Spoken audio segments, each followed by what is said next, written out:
Hello friends and I welcome you all to our channel mechanical major. आज हम जो पढ़ने वाले हैं वो है द पार्लियामेंट। संसद के विषय में आज हम जानेंगे और यह वीडियो जो होगा संसद से रिलेटेड जो वीडियोस होंगे वो आपको 3 से 4 भाग में मैं बनाऊंगा ताकि आपको इजीली देखने में दिक्कत ना हो। So let's start our today's topic.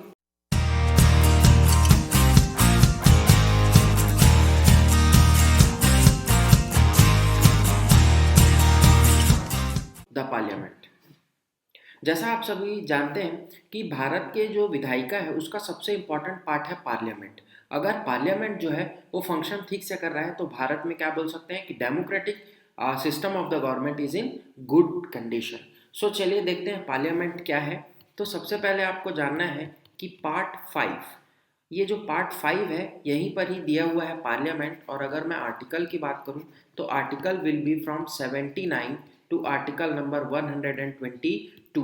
यहाँ तक आपको द पार्लियामेंट का जो आर्टिकल्स हैं वो देखने को मिलेंगे। देन नेक्स्ट हम बात करें कि पार्लियामेंट किन से बनता है। That is the composition of the parliament. संरचना क्या है पार्लियामेंट की। तो सबसे पहले आपको पता है कि 2 सदनीय व्यवस्था है। एक को हम लोकसभा बोलते हैं और दूसरे को हम बोलते हैं राज्यसभा। बट इतना ही नहीं, यहाँ पर कौन होते हैं, the president that constitute your parliament. आपको यदि प्रश्न में आए कि पार्लियामेंट में कौन कौन होते हैं, Lok Sabha yes, Rajya Sabha yes, president yes. कोई कोई बच्चे सोचते हैं कि केवल लोकसभा और राज्यसभा मिलकर संसद बनाते हैं, तो ये बिल्कुल भी अर्ध सत्य है क्योंकि राष्ट्रपति भी वहाँ होते हैं। क्यों होते हैं हम आगे जानेंगे और ये अभिन्न भाग कैसे हैं ये भी जानेंगे। सो आगे बढ़ते हैं। आज हम जो पढ़ने वाले हैं वो है द लोकसभा, और राज्यसभा पर जो वीडियो होगा वो अगला वीडियो होगा।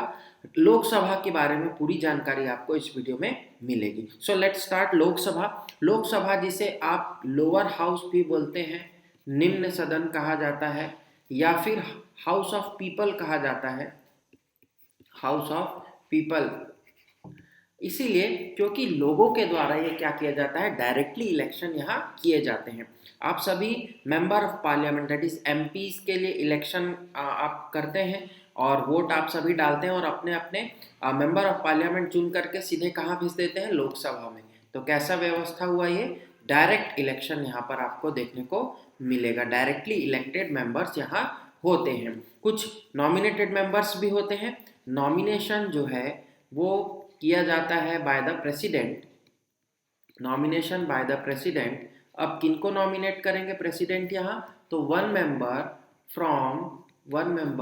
From the Anglo Indian community. Anglo Indian community, आंग्ल भारतीय समुदाय के एक सदस्य की नियुक्ति या नाम निर्दिष्ट करते हैं कौन, राष्ट्रपति। ये अभी थोड़ा सा डिबेटेबल टॉपिक है, इस टॉपिक को आप थोड़ा छोड़ देंगे, हो सकता है क्वेश्चन ना आए, बट ऐसा प्रावधान किया गया है। देन हम आगे बढ़ेंगे। अब लोकसभा के लिए जो मेंबर्स होंगे वो क्या होंगे, कौन से कितने मेंबर्स होंगे। सबसे पहली बात तो मैक्सिमम स्ट्रेंथ की अगर बात करें, maximum strength of the Lok Sabha that is 552। 552 one member यहाँ पर था। यहाँ पर जो है वो थोड़ा सा चेंज है, ये 1+2 यहाँ पर 2 हो जाएगा, सपोज 2 हो जाएगा यहाँ। अभी ये जो टॉपिक है डिबेटेबल है, आप इसको थोड़ा सा अभी साइड कर देंगे, क्वेश्चन नहीं आएगा, कोई दिक्कत नहीं है। 552 फिगर इसको याद रखना है। देन प्रेजेंट स्ट्रेंथ अभी कितना स्ट्रेंथ है लोकसभा की, तो ये है 545। इसमें अगर बाइफर्केशन करूं तो 530 स्टेट्स का है, +13 जो है वो आपके यूनियन टेरिटरीज के हैं, +2 from the Anglo Indian community. यहाँ पर भी चेंजेस हैं, it may change, it may very, but अभी जो हमारी व्यवस्था चल रही है वो कुछ इस तरह से चल रही है। देन हम आगे बात करेंगे कि लोकसभा का, जैसे मैंने आपको बताया कि डायरेक्ट क्या हो जाता है, इलेक्शन हो जाता है, तो अपनी अपनी कॉन्स्टिट्यूएंसी से पार्लियामेंट्री कॉन्स्टिट्यूएंसीज फॉर्म की जाती हैं। जो डिलिमिटेशन कमीशन बनता है वहाँ से वो क्या करता है, पार्लियामेंट्री कॉन्स्टिट्यूएंसीज डिफाइन करता है, उनकी बाउंड्रीज को डिफाइन करता है, number of seats of the Lok Sabha, वो सारा चीज़ डिफाइन करता है। तो वहाँ से फिर क्या होते हैं कि मेंबर्स ऑफ द पार्लियामेंट चुने जाते हैं। अब अगर मैं क्वालिफिकेशंस की बात करूं कि कौन है जो लोकसभा में मेंबर बन सकते हैं, ऐसे कौन है, तो सबसे पहले आ जाएगा सिटीजन ऑफ इंडिया। ये तो मोस्ट एंड मोस्ट इम्पॉर्टेंट है, सिटीजन ऑफ इंडिया उसे होना चाहिए। Then second is age. Now what will be the age? The age will be 25 years. 25 years मतलब 25 ईयर्स से ज़्यादा होना चाहिए, 25 साल पूर्ण कर लिए होने चाहिए। Then third one for the qualification is, ये क्या होना चाहिए, ये एक रजिस्टर्ड इलेक्टर होना चाहिए, एक मतदाता होना चाहिए, इसका मतदाता सूची में नाम होना चाहिए। बट ये जरूरी नहीं है कि उसी कॉन्स्टिट्यूंसी में ही होना चाहिए। आपने देखा होगा कि हमारे जो वर्तमान प्रधानमंत्री हैं माननीय मोदी जी, वो 2 जगह से चुनाव उन्होंने लड़ा। उन्होंने वाराणसी से चुनाव लड़ा, जबकि वे जो है रजिस्ट्रेशन जो है या रजिस्टर्ड इलेक्टर कहाँ के हैं, तो अहमदाबाद गुजरात के हैं। क्लियर है? तो ऐसे जो डाटाज हैं, मतलब गुजरात के इलेक्टर होने के बावजूद भी वो कहाँ से लड़ सकते हैं, वाराणसी उत्तर प्रदेश से लड़ सकते हैं। इसका मतलब इलेक्टर्स होना चाहिए बस उसका मतदाता सूची में नाम। और चौथा जो है कि मान लीजिए कोई सीट एसटी और एससी कैंडिडेट्स के लिए रिजर्व की गई है, तो वो जो मेंबर होंगे उस सीट पर जो चुनाव लड़ेंगे वो एसटी और एससी कम्युनिटी से होने चाहिए। ये मिनिमम क्वालिफिकेशन है, इसके अलावा भी बहुत सारे हैं। आपके नॉलेज की चीज़ें बस इतनी है, इतने से ही क्वेश्चन आपके बन जाएंगे। देन मैं अगर बात करूं कि डिस्क्वालिफिकेशन कैसे होता है, अयोग्य कैसे ठहराए जाते हैं कोई भी जो पार्लियामेंट्री इलेक्शन में भाग लेने वाले हैं। सबसे पहला है office of profit. Office of profit यदि लाभ का पद उन्होंने लेकर के रखा है तो उन्हें अयोग्य ठहराया जाएगा, डिस्क्वालीफाई कर दिया जाएगा। यदि वो अनसाउंड माइंड है और कोर्ट उनको क्या किया गया है, डिक्लेयर ऐसा किया गया है। ठीक है। Then third one is undischarged insolvent. Undischarged insolvent, suppose वो ऐसे कोई व्यक्ति हैं जिनकी जो नागरिकता है उन पर सवालिया निशान लगा हुआ है, या फिर वो पूर्ण रूप से नागरिक अभी नहीं बन पाए हैं, तो ऐसे सारे लोग भी डिस्क्वालीफाइड हो जाते हैं। और यदि कोई लॉ जो कि पार्लियामेंट के द्वारा बनाया गया है उनके तहत उन्हें क्या करार दिया गया है, उन्हें डिस्क्वालीफाई किया गया है, तो लॉ से कोई डिस्क्वालीफाइड है वो भी यहाँ पर क्या हो जाएंगे, डिस्क्वालीफाइड हो जाएंगे। देन हम बात करें कि disqualification on the grounds of defection. Defection क्या होता है, दल बदल जिसे बोलते हैं। तो इसके तहत एक कानून लाया गया, anti defection law. Anti defection law ये लाया गया और इसे शेड्यूल 10 में जगह दी गई। शेड्यूल 10 10वीं अनुसूची इन्हें जोड़ा गया और 52वां संविधान संशोधन 52nd अमेंडमेंट से इसे जोड़ा गया था। क्लियर है? ये 3 चीज आपको इंपॉर्टेंट है, ये क्वेश्चन पूछा जाता है। एंटी डिफेक्शन लॉ, तो उसके तहत डिफेक्शन जो होगा वो कौन डिसाइड करेंगे, वो डिसाइड करेंगे speaker. In case of Lok Sabha में स्पीकर ये डिसाइड करते हैं। एंटी डिफेक्शन लॉ, अब ये लॉ काम कैसे करता है या डिफेक्शन के तहत कैसे डिस्क्वालीफाई होते हैं। सबसे पहले जो इलेक्टेड मेंबर है, मान लीजिए कोई इलेक्टेड मेंबर है, वो किसी एक पार्टी से, elected member from any party, वो इलेक्शन के बाद यदि कोई दूसरी पार्टी को, अदर पार्टी को ज्वाइन करता है तो वो क्या हो जाता है, डिस्क्वालीफाई होता है on the basis of defection, दल बदल के तहत। देन हम बात करेंगे कि ऐसे जो इंडिपेंडेंट मेंबर, यदि कोई व्यक्ति जो है वो किसी भी पार्टी से नहीं बल्कि स्वतंत्र रूप से चुनाव लड़ा हो और वो इंडिपेंडेंटली इलेक्ट हुआ हो, वो किसी पार्टी को ज्वाइन करे, ज्वाइंस एनी पार्टी, किसी भी पार्टी को ज्वाइन करे। Then third one is nominated member. मान लीजिए कोई सदस्य जिनका नामांकन या नाम निर्दिष्ट किया गया हो, उन्हें नामित किया गया हो और वो मेंबर बन जाए और किसी पार्टी को ज्वाइन कर ले, ज्वाइन एनी पार्टी। बट यहाँ ध्यान रखना है कि यहाँ पर एक टाइम लिमिट है, 6 मंथ्स, 6 महीने तक उनके पास समय रहता है। 6 मंथ के बियॉन्ड बाद यदि वो किसी पार्टी को ज्वाइन करेगा तो उसे क्या करार दिया जाएगा, एंटी डिफेक्शन के तहत डिस्क्वालीफाई कर दिया जाएगा। और ये सारी शक्तियां किनके पास है, ये स्पीकर ऑफ द हाउस के पास है। देन हम बात करेंगे कि जो हमारा ओथ है, ओथ किसके समक्ष लेंगे? तो ऑब्वियसली जो भी प्रतिज्ञा है, ओथ है, वो शपथ जो है वो किसके लिए लेते हैं? ये करते हैं प्रेसिडेंट के समक्ष, प्रेसिडेंट के समक्ष, या फिर उनके द्वारा निर्दिष्ट कोई other person nominated by the president, other person nominated by the president, मतलब प्रेसिडेंट यदि किसी को और बोल दे उनके समक्ष किया जाता है। देन है स्पीकर, मोस्ट इंपॉर्टेंट क्वेश्चन, यहाँ से क्वेश्चन बनते हैं। Speaker of the Lok Sabha, Lok Sabha का जो स्पीकर का पद होता है।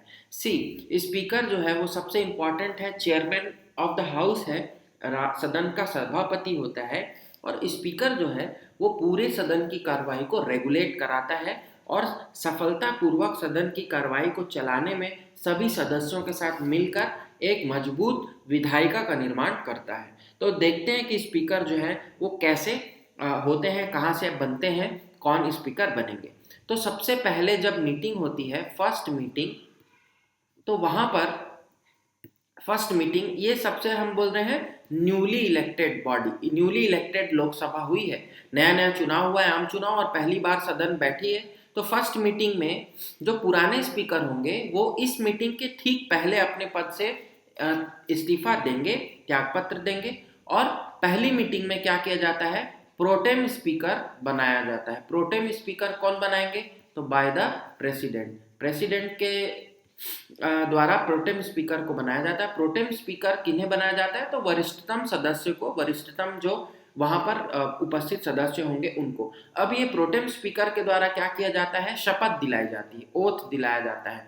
तो ओथ दिलाएंगे किनको? मेंबर्स को पूरे।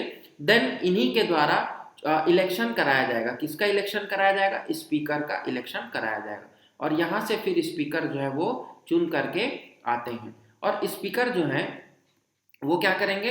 फिर अपने जो कार्रवाई है उसको चालू करेंगे। देन प्रोसीजर को फॉलो किया जाता है। तो स्पीकर जो है वो अपने पद की शपथ नहीं लेते, do not take oath of his post, अपने पद की शपथ नहीं लेते, बल्कि वो क्या करते हैं? वो पहले ही शपथ ले जाते हैं, पहले ही शपथ दिलवा दिए जाते हैं। उनके पद की अलग से कोई शपथ नहीं होती है। क्वेश्चन बार बार आता है, इसे याद रखेंगे। देन हम बात करते हैं इनके पावर्स की। तो सबसे पहले ये क्या करेंगे? ये हाउस के ऑर्डर और डेकोरम को मेंटेन करते हैं।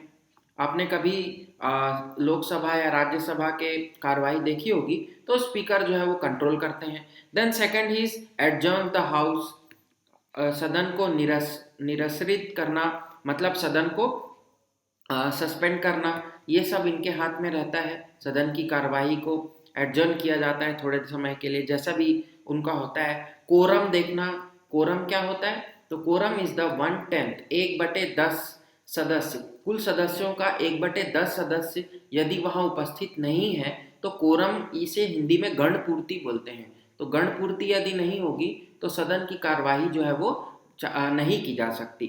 ऐसे में कोई भी विधेयक यदि पेश किया गया है, बिल लाया गया है, तो वो बिल वहाँ पर काम नहीं करेगा। तो ये कोरम की भी जिम्मेदारी या कोरम जो है उसको मेंटेन करना कौन करेंगे? देन अगेन स्पीकर करेंगे। फिर वोट, अगर किसी बिल पर वोटिंग हो रही है तो फर्स्ट इंस्टेंट में स्पीकर वोट नहीं करेंगे। यदि ड्रॉ होता है तब स्पीकर अपना कास्टिंग वोट डालते हैं, इसे कास्टिंग वोट कहते हैं। देन जॉइंट सीटिंग होता है। जॉइंट सीटिंग क्या होती है?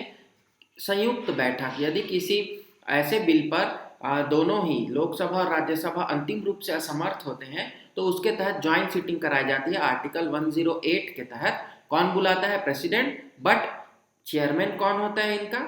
अध्यक्षता कौन करेंगे? राष्ट्रपति नहीं करते, बल्कि स्पीकर ऑफ द लोकसभा इसकी अध्यक्षता करते हैं। देन हम बात करें अगले की, तो एक बिल जो कि मनी बिल है या नहीं, मनी बिल है या नहीं, इसका जो डिसीजन है वो कौन करेंगे? स्पीकर करेंगे, मनी बिल का decision. Then ex officio chairman होते हैं, ये एक्स ऑफिशियो चेयरमैन होते हैं of the Indian parliamentary group, Indian parliamentary group. अगर भारत का कोई संसदीय दल कहीं विदेश में जाता है या भारत के जो संसदीय दल होगा उसके जो चेयरमैन होंगे, एक्स ऑफिशियो चेयरमैन मतलब पदेन अध्यक्ष या चेयरमैन बोल सकते हैं। देन सभी पार्लियामेंट्री कमिटीज, पार्लियामेंट में जितनी भी समितियां हैं, पार्लियामेंट्री कमिटीज, उनके जो चेयरमैन हैं उसको अपॉइंट कौन करेगा? उसको अपॉइंट करेंगे स्पीकर। ये सारा जो पावर्स है स्पीकर के पास होते हैं। फिर अभी हमने देखा एंटी डिफेक्शन, एंटी डिफेक्शन में जो हमारे पास बना हुआ था कि डिस्क्वालिफिकेशन, वो भी स्पीकर के द्वारा ही किया जाता है।